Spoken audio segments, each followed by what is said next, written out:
पूनम कर अपन मिथिला अपन मैथिली चैनल में सबके प्रणाम करै छी।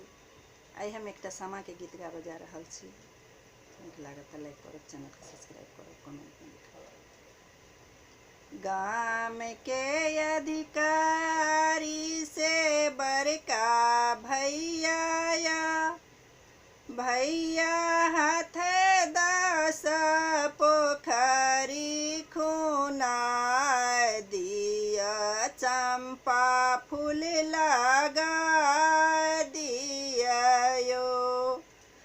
गाम के अधिकारी बड़का भैया यो, भैया हाथ 10 पोखरी खुना दिया, चंपा फूल लगा दिया यो।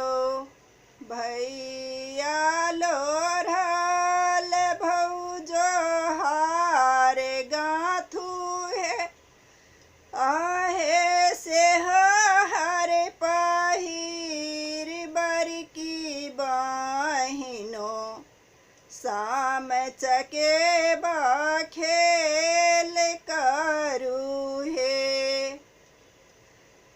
भैया लोढ़ल भौजो हार गाथू है, आहे से हर पहिर बरकी बहिनो, शाम चकेबा खेल करू हे। कहाँ माँ बजायब बनती तीरे है, आहे कहाँ माँ बजायब राजा हंस चकेबा बहिनों खेल करू हे। कहाँ माँ बजायब बनती तीर है, आहे कहाँ माँ बजायब राजा हंस चकेबा बहिनों खेल करू हे।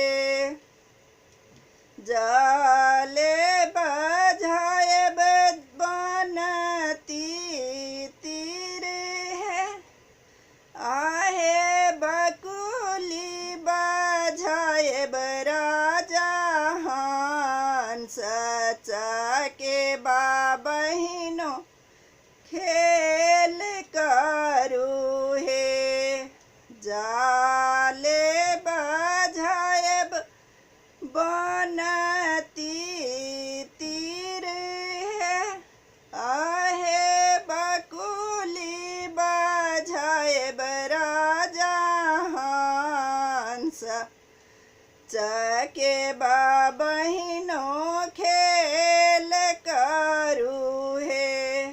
गाम के अधिकारी तो है बड़का भैया है, भैया हाथ 10 पोखरी खुना दह, चंपा फूल लगा दह है। गाम के अधिकारी तो है बड़का भैया है, भैया हाथ 10 पोखरी खाना दह, चंपा फूल लगा